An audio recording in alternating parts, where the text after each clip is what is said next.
नमस्कार. 1967-68च्या दरम्यान पन्नाशीचे प्रभाकर जावळे हे ठाण्याच्या युनियन बँकेतल्या एका शाखेमध्ये हेड क्लार्क म्हणून आपली सेवा बजावत होते.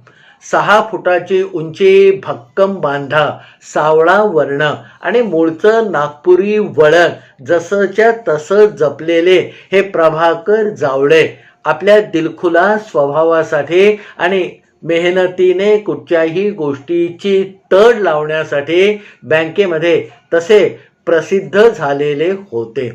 त्यावेळेला म्हणजे 1967-68 सालापर्यंत बँकिंग व्यवसाय हा पूर्णपणे खाजगी क्षेत्राला आंदण दिलेला होता आणि साहजिकच जिथे पैसे ठेवणारे नोकरदार आहेत आणि कर्ज घेणारे व्यापारी आहेत अशाच ठिकाणी त्यावेळेला देशातल्या सगळ्या बँका आपापल्या शाखा उघडत असत. त्यांच्या व्यवसायाच्या दृष्टीने हे गणित अतिशय योग्य आणि महत्त्वाचं होतं. त्यामुळे खेडोपाडी पसरलेल्या भारतीय जनतेला बँकिंग नावाच्या काही प्रणालीचा गंध वार्ता किंवा वासही लागलेला नव्हता. त्यामुळे बँकिंग नावाची जी प्रणाली, तिच्या सुखसोयी याच्यापासून देशातली कोट्यावधी जनता जी खेडोपाडी राहत होती ती पूर्णपणे वंचित होती. 69 साली हा बँकांचा असा सगळा व्यवहार आणि व्यापार चाललेला असताना 19 जुलै 1969 साली तत्कालीन हंगामी राष्ट्रपती V.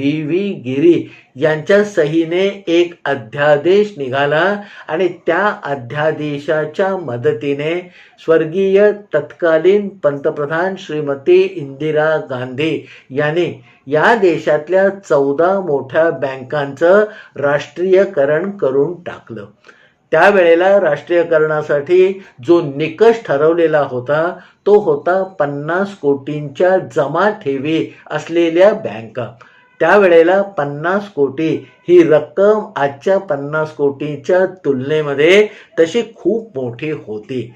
14 बँकांचं राष्ट्रीयकरण झाल्यानंतर एका अध्यादेशाने या सगळ्या बँका भारत सरकारची संपत्ती किंवा भारत सरकारचे व्यवसाय झाले आणि मग प्रत्येक बँकेच्या समोर लिहून ठेवायला लागलं की गव्हर्नमेंट अंडरटेकिंग, भारत सरकार का व्यवसाय.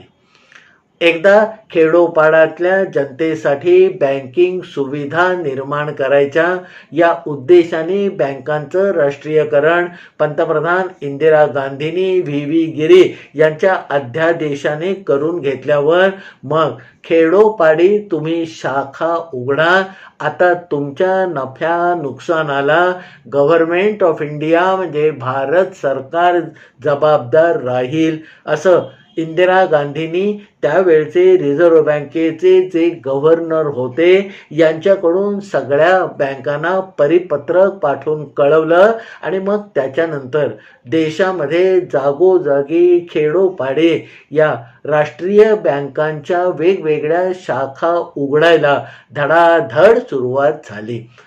नफा नुकसान प्रत्येक शाखेचं बघण्याची जबाबदारी आता बँकांच्या वर नसल्यामुळे इंदिरा गांधींच्या धोरणाला अनुसरून मग केवळ खेड्यातल्या लोकांना बँकिंगच्या सुविधा मिळाव्यात या एका उद्देशाने या 14 मोठ्या बँका कामाला लागल्या आणि मग जागोजागी जसे प्रस्ताव येतील तशा बँकांच्या शाखा उघडल्या जायला लागल्या.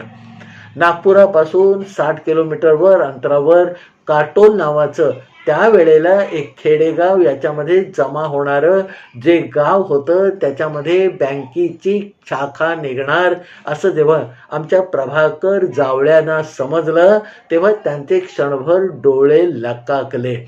डोळे लकाकण्याचं कारण इतकंच होतं की त्या बँकेमध्ये जर आपल्याला आपली उर्वरित सेवा बजावता आली तर अगदी घरामध्ये नाही पण घराच्या जवळ राहून आपल्याला आपली नोकरी आणि कुटुंब दोन्ही सांभाळता येईल असा साधा विचार या प्रभाकर जावळ्यांच्या म्हणजे मूळ नागपूरकरांच्या गृहस्थांच्या मनामध्ये होता.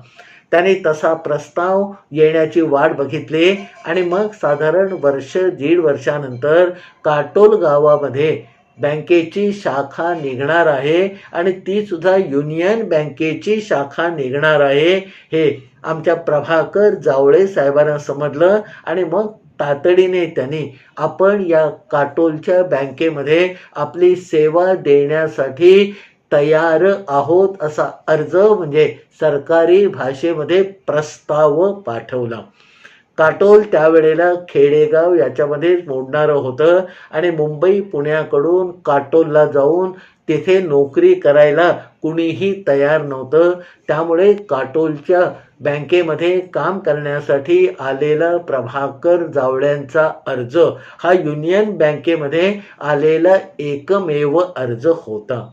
मग रीतिरिवाजाप्रमाणे प्रशासकीय पठडीप्रमाणे या प्रभाकर जावळ्यांचं युनियन बँकेतल्या उच्च अधिकाऱ्यांनी एक इंटरव्ह्यू वजा मुलाखत घेतली आणि मग आत्तापर्यंत हेड क्लार्क म्हणून सर्व्हिस बजावलेली आहे, चांगलं कर्तृत्व आहे, कामामध्ये निष्णात आहेत हे पूर्णपणे जाणून घेतल्यानंतर मग या प्रभाकर जावळे साहेबांना या बँकेने एक वेगळाच प्रस्ताव दिला की हे बघा जावळे साहेब, तुम्ही काटोलमध्ये जाऊन बँकेमध्ये काम करायला तयार आहात हे तुम्ही अर्ज करून आम्हाला कळवलेलं आहे, पण याही पुढच्या 2 जबाबदाऱ्या आम्ही तुम्हाला देतो आहोत.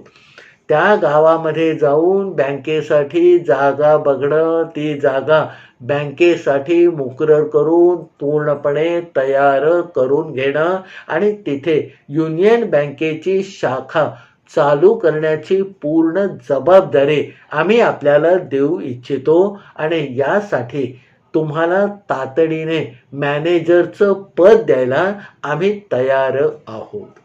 वास्तविक त्यावेळेला अशा खेडेगावामध्ये काम करण्यासाठी तयार असणाऱ्या बँकेतल्या नोकरांसाठी भारत सरकारने एक प्रोत्साहनपर योजना आणली होती की तातडीने 2 वेतनवाढी आणि 1 प्रमोशन त्यांना लगेच मिळणार होतं.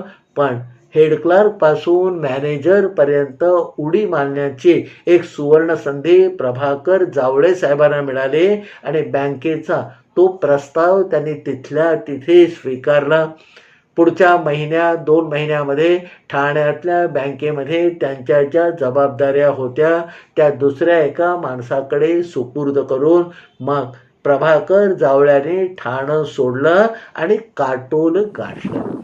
काटोल गावामध्ये जरा इकडे तिकडे फिरल्यावर त्यांच्या सुदैवाने त्यांना साटेवार नावाच्या एक वकिलांचा रिकामा पडलेला बंगला दृष्टोत्पत्तीस आला आणि या साटेवार वकिलांना तो बंगला भाड्याने द्यायचं आहे असंही त्यांच्या कानावर आलं. हे साटेवार वकील त्यावेळेला नागपुरामध्ये राहत होते. नागपुरामध्ये राहणाऱ्या या सातेवार वकिलांची मग जावळे साहेबांनी प्रत्यक्ष जाऊन भेट घेतली आणि आपण तिथे बँकेची शाखा सुरू करू इच्छितो असा आपला आणि बँकेचा प्रस्ताव त्यांच्या पुढे ठेवला. सातेवार साहेबांनी मग जरा पुढे जाऊन मला भाडं किती मिळेल, माझी जबाबदारी काय असेल, तुम्ही तिथे काय काय बदल करून घ्याल याच्याबद्दल सांगोपांग चर्चा करून घेतली आणि आपला या प्रस्तावाला पूर्ण पाठिंबा असल्याचं प्रभाकर जावळे साहेबांना सांगितलं. असा या साटेवार साहेबांकडनं त्यांचा राहता बंगला जो दुमजली होता तो बंगला बँकेसाठी मिळायची पूर्ण शक्यता आणि खात्री झाल्यानंतर मग बाकीची कागदपत्रांची पूर्तता करून टाकले आणि तातडीने बँकेसाठी तो बंगला आपल्या ताब्यामध्ये घेऊन टाकला.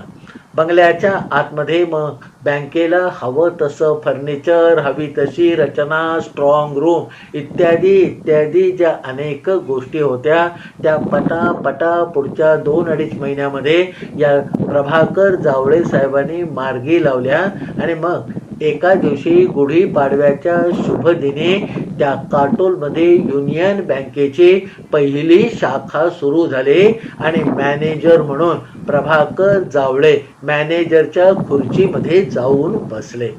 आता सुरुवातीला त्या बँकेसाठी हंगामी तत्वावर 2 क्लार्क आणि 1 शिपाई नेमण्याची अनुज्ञा किंवा परवानगी बँकेने या जावळे साहेबांना दिलेलीच होती.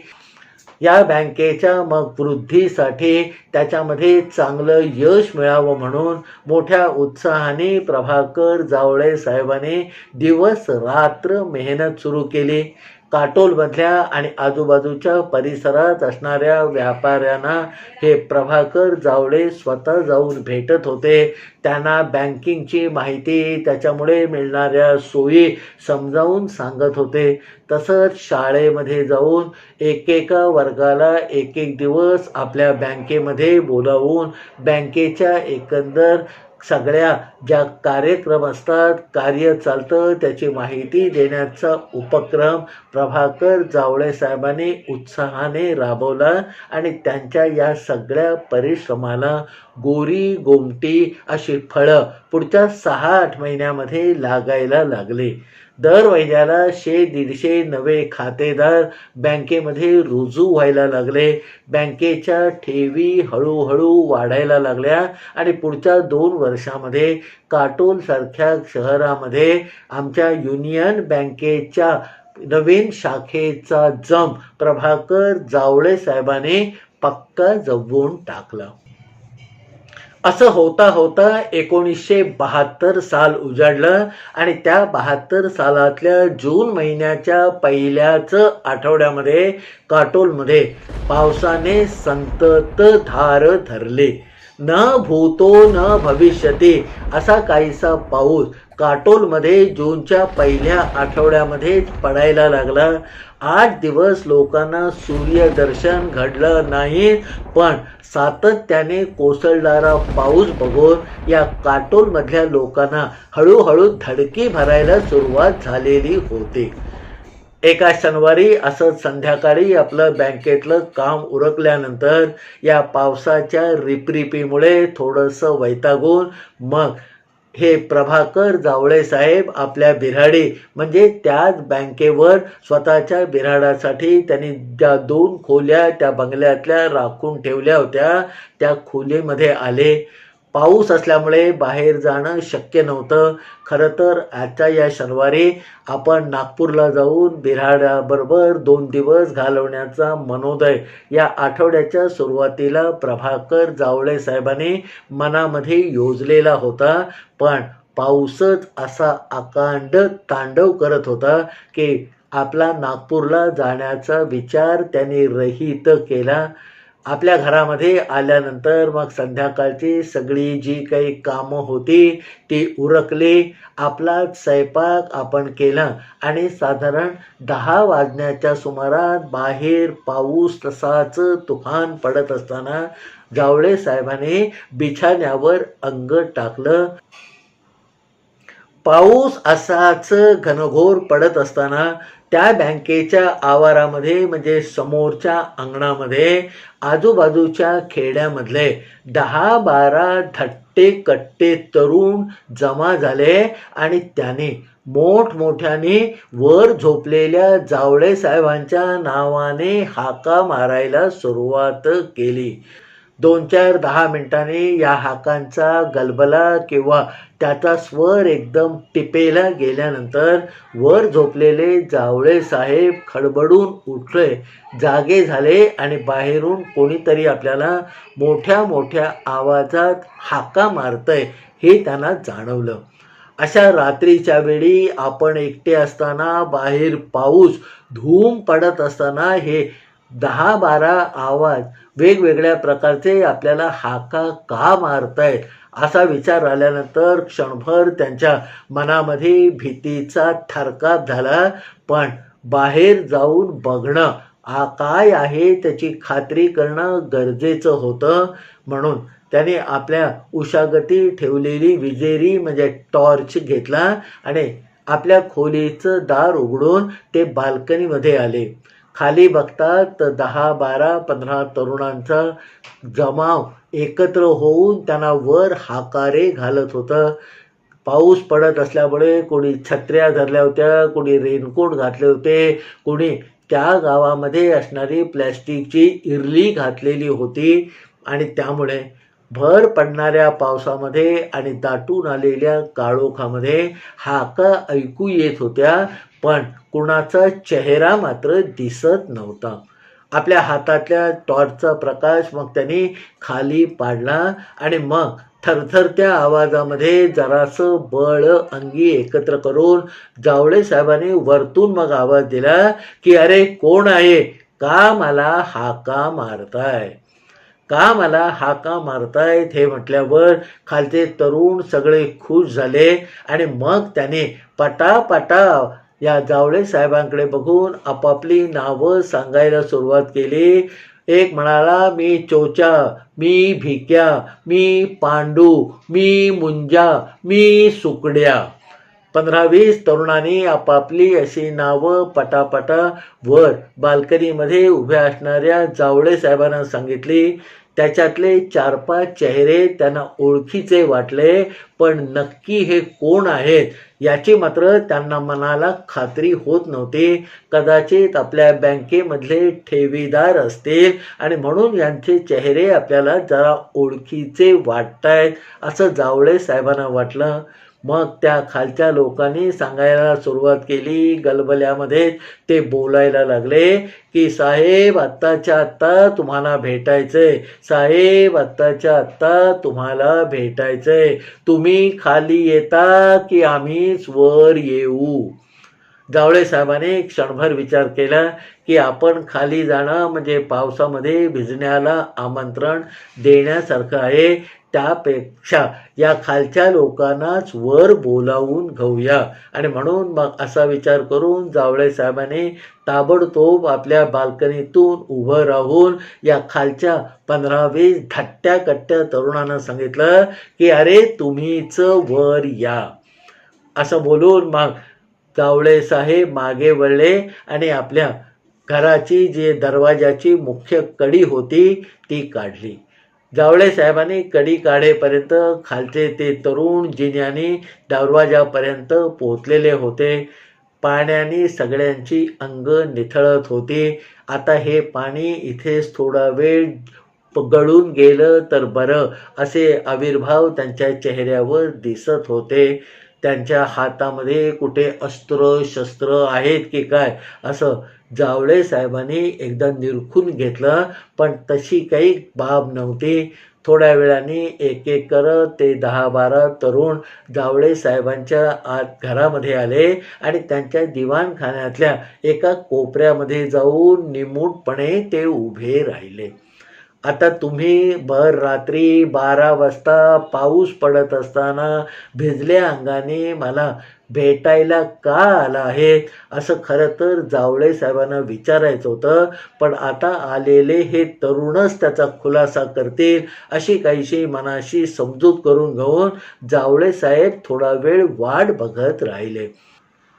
कोपऱ्यामध्ये उभ्या असलेल्या त्या तरुणातल्या दोघांनी मग जराशी हिम्मत करून एक एक पाऊल टाकत अंतर कापत जावळे साहेबांच्या समोर येऊन ते उभे राहिले आणि त्यांच्यापैकी एकाने आपली ओळख करून दिली, साहेब मी मुंजा. तर दुसरा लगेच म्हणाला, साहेब मी सुकड्या.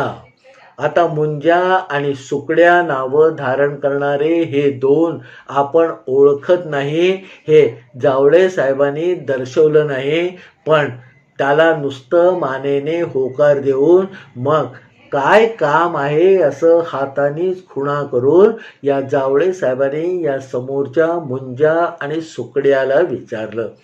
सुकड्या मग थोडासा सदगदित झाला आणि म्हणाला की साहेब आत्ताच्या आत्ता तुम्हाला भेटायनं अतिशय गरजेचं आहे. आणि मग त्याने आपल्या भेटण्याचं कारण सदगदित होत सांगायला सुरुवात केली. त्याचं कथन हळूहळू चाललं होतं. कधी त्याचा स्वर कातर होत होता आणि मोडक्या तोडक्या भाषेमध्ये थरथरत्या अंगाने भिजलेल्या अंगाने त्याने ते सगळं कथन समोरच्या बसलेल्या जावळे साहेबांना केल्यानंतर सुकड्या आणि मुंजा दोघंही पटकन खाली वाकले आणि त्याने आपापली डोकी साहेबांच्या पायावर ठेवली.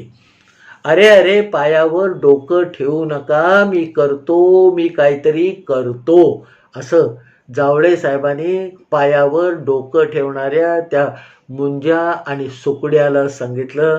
तरीही ते पाय सोडायला काही तयार नव्हते. मग बळे जावळे साहेबांनी आपलेच पाय मागे ओढून घेतले आणि दोघांना उजव्या आणि डाव्या हाताने उठवलं. तरीही त्यांचा हेका सुरूच होता की साहेब, हे काम आत्ताच करायला पाहिजे. तोपर्यंत सगळी हकीकत ऐकून जावळे साहेबही त्यांनी सांगितलेलं काम करायला तयार झाले. त्यांनी पटकन खुंटीवर लटकवलेला एक शर्ट आपल्या अंगामध्ये घातला. कोपऱ्यामध्ये एका खिळ्याला लावलेल्या बँकेच्या चाव्या घेतल्या आणि मग या सगळ्या 10-12 तरुणांबरोबर जावळे साहेब बाहेर पाऊस पडत असताना, रात्री 1-1:30चा सुमार झालेला असताना बँकेच्या चाव्या घेऊन जिन्यावरून खाली उतरून आले. बँकेच्या मेन गेटजवळ गेले आणि आपल्या जवळच्या चाव्यामधल्या चाव्या लावून त्यांनी एक एक करत बँकेची दोनही दरवाजे उघडून टाकले आणि मग बँकेमध्ये जाऊन आपल्या जागेवर बसले. टोळधाडीसारखी त्यांच्याबरोबर आलेली ती 10-12 तरुणांची फौजही त्या बँकेमध्ये शिरले. त्यांच्यापैकी बऱ्याच जणांनी बँकेच्या आतला भाग आयुष्यात पहिल्यांदाच बघितलेला असावा असं आपल्या खुर्चीवर बसलेल्या जावळे साहेबांना वाटलं. वर सांगितलेली हकीकत, त्याचा झालेला परिणाम म्हणून जावळे साहेबांनी रात्री 1-1:30 वाजता काटोल गावातली ती बँक आपल्याकडच्या चाव्या लावून उघडून टाकलेली होती. भर पावसामध्ये रात्री 1:30 वाजता आपल्या जवळच्या चाव्याने बँक उघडून आपल्या जागेवर येऊन बसणाऱ्या प्रभाकर जावळे साहेबांनी थोडंसं हास्यहुस्य केलं आणि मग आपल्या केबिनमध्ये असलेल्या अनेकानेक फडताळांपैकी म्हणजे कपाटांपैकी एक कपाट उघडून त्याच्यामध्ये ज्या ज्या लोकांनी बँकेकडून कर्ज घेतलेली आहेत त्यांच्या नावाचं रजिस्टर काढलं.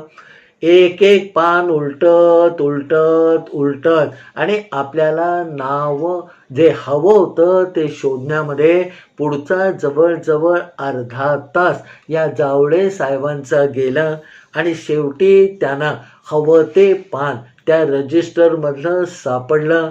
मग आपल्या टेबलावर ते रजिस्टर पसरून जावळे साहेब बसले.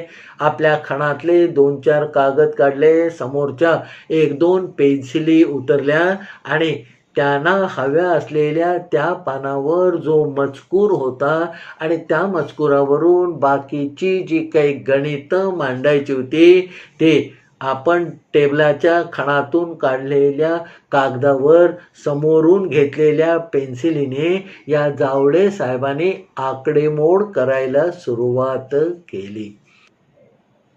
जावळे साहेबांची ही सगळी आकडेमोड पुढचा अर्धा-पाऊण तास चाललेली होती आणि मग अर्धा-पाऊण तासानंतर पटकन हवं ते गवसलं अशा काहीशा आविर्भावामध्ये आपल्या हातात आतापर्यंत कुरकुरणारी पेन्सिल जावळे साहेबांनी कागदावर ठेवली आणि हुश्य केलं. समोर बसलेली ती 10-12 तरुण मंडळी अनिमिष नेत्रांनी डोळे मोठे करून आणि ज्याच्यामध्ये आपल्याला काही कळत नाही पण काहीतरी मोठं काम चाललेलं आहे अशा जाणीवेने जावळे साहेब अर्धा-पाऊण तास जे आकडेमोड करत होते त्याच्याकडे नुसतं बघत राहिलेले होते. साहेबांनी मग सांगितलं की बाबा सगळा हिशेब 722 रुपयांचा होतो. 722 रुपयांची जावळे साहेबांनी सांगितलेली ही रक्कम समोरच्या त्या टोळक्याला तशी भली मोठीच वाटली पण त्या सगळ्यांचा नाईलाज होता आणि म्हणून जरा एका कोपऱ्यामध्ये जाऊन आपापसात त्यांनी चर्चा सुरू केली. त्यांच्याकडे कुतूहलाने बघत राहण्याशिवाय जावळे साहेबांना त्यावेळेला करता येण्यासारखं दुसरं काहीच काम नव्हतं. 15-20 मिनटं त्यांची आपापसात चर्चा झाली आणि मगाशी पायावर डोकं ठेवणाऱ्या त्या सुकड्या नावाच्या तरतरीत तरुणाने मग आपल्या ओंजळीमध्ये एक रुमाल घेऊन त्याच्यात साहेबांनी सांगितलेले 722 रुपये, कुणाकडनं 5 रुपये, कुणाकडनं 20 रुपये, कुणाकडनं 10 रुपये असे घेऊन जे जमा केलेले होते ते एखाद्या नजरासारखे आणून साहेबांच्या टेबलवर ठेवले आणि साहेबांना म्हणाले की हे 722 रुपये आहेत, तुम्ही मोजून घ्या. आतापर्यंत या सगळ्या तरुणांचं एकंदर वर्तन, त्यांनी सांगितलेलं कारण, त्यांनी घातलेली गळ आणि रात्रीचे वाजलेले 2 या सगळ्याचा विचार करून जावळे साहेबांनी ते पैसे जसेच्या तसे आपल्याकडे जमा करून घेतले आणि आता तुम्हाला जायला हरकत नाही असा इशारा त्या लोकांना केला. पण ते लोक तसे हटायला तयार नव्हते. त्यांच्यातल्या जराशा वरिष्ठ असणाऱ्या एकाने मग सांगितलं की साहेब, तुम्ही पैसे जमा करून घेतलेत, लई उपकार झाले, पण आता त्या 722 रुपये जमा करून घेतल्याचा कागद करून द्या. जावळे साहेबांनी थोड्याशा अनिच्छेने पण उत्साहाने टेबलामधला दुसरा कागद काढला. त्याच्यावर अमुक माणसांनी घेतलेल्या कर्जाचे सगळे हप्ते मिळून 722 रुपये झाले आणि आज अमुक दिवशी अमुक माणसांनी ते बँकेमध्ये रोखीने जमा करून दिले, त्यामुळे हे कर्ज सगळं आज मितीला पूर्णपणे फिटलेलं आहे असा कागद तयार केला. त्याच्यावर बँकेतला स्टॅम्प मारला, फरडी अशी सही केली आणि तो कागद त्या तरुणांच्या हाती सोपवला. एक मोठं काम किंवा मोठी जबाबदारी पार पडली याच्या आनंदाची चमक मग त्या समोरच्या सगळ्या 10-12 तरुणांच्या चेहऱ्यावर दिसायला लागले. परत एकदा साहेबांना अक्षरशः पायावर डोकं ठेवून सगळ्यांनी नमस्कार केला आणि मग या सगळ्या 10-12 तरुणांनी या बँकेतून काढता पाय घेतला. ते तरुण गेल्यानंतर 5-10 मिनटं साहेब आपल्या बँकेमध्ये तसेच बसून होते. आपल्या हातून या काटोल शहरामध्ये एक अतिशय चांगलं काम झालेलं आहे अशी जाणीव त्यांच्या मनाला सुखद अनुभव देत होती. या अनुभवासाठीच कदाचित आपण आज नागपूरला गेलो नाही, पावसाने आपल्याला इथे थांबवून ठेवलं अशी काहीशी भावना त्यांची झाली. अशा सगळ्या समाधानाच्या भावनेने जावळे साहेब आपल्या खुर्चीवरून उठले. बँक बंद केली. मगाच्या जिन्याने ते वर गेले. बँकेच्या किल्ल्या मगाच्याच खुंटीला लावल्या, दरवाजा बंद केला आणि तृप्त मनाने बिछाण्यावर जाऊन पडले. पण त्यांच्या डोळ्याला डोळा लागत नव्हता. एवढं मोठं कार्य आपल्याकडून पार पडलं याबद्दल त्यांना मनोमन चांगलं वाटत होतं. दत्ताराम कोडमिरे नावाच्या एका बँकेतल्या ठेवीदाराने 2.5 वर्षापूर्वी बँकेकडून शेतीच्या कामासाठी 600 रुपयांचं कर्ज घेतलेलं होतं. त्याचे काही हप्ते नियमितपणे त्याने आणून भरलेले होते.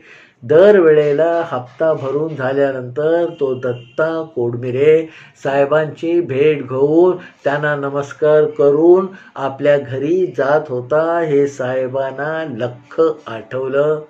त्यात दत्ता कोडमिरेचा जंगलामध्ये म्हणजे आपल्या शेतामध्ये गेलेला असताना दुपारी 4:30-5च्या दरम्यान साप चावून ते विष अंगात भिनून संध्याकाळी 6:30 वाजता मृत्यू झालेला होता. त्याचा मृत्यू झाल्यानंतर त्याचा दाह संस्कार करणं आणि तो तातडीने करणं गरजेचं होतं. पण काटोल आणि आजूबाजूच्या प्रदेशामध्ये जी गौंड नावाच्या जमातीची वस्ती आहे, त्यांच्यामध्ये एक दंडक आहे की कुठच्याही माणसाच्या डोक्यावर त्याने घेतलेल्या कर्जाचा भार असेल तर त्याचा अग्निसंस्कार किंवा शेवटचा संस्कार होऊ शकत नाही.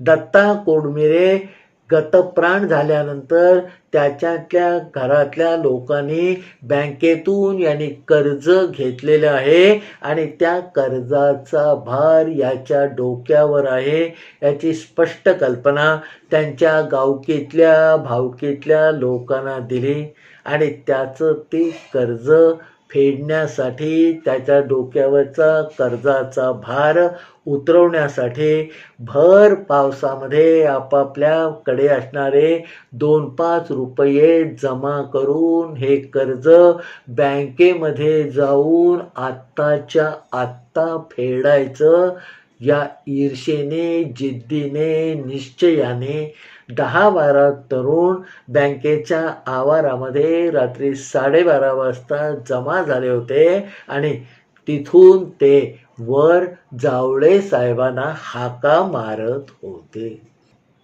सत्य हे कल्पनेपेक्षा अद्भुत असतं हा माझा ठाम विश्वास आहे आणि सत्याचं हेच अद्भुतपण मेलेल्या माणसाच्या डोक्यावरचा कर्जाचा भार उतरवण्यासाठी 10-12 तरुणांना भर पावसामध्ये बँकेच्या आवारात पाठवून देतं. बँकेच्या मॅनेजरकडे ते पैसे जमा करवतं, त्याची रिसीट घेतं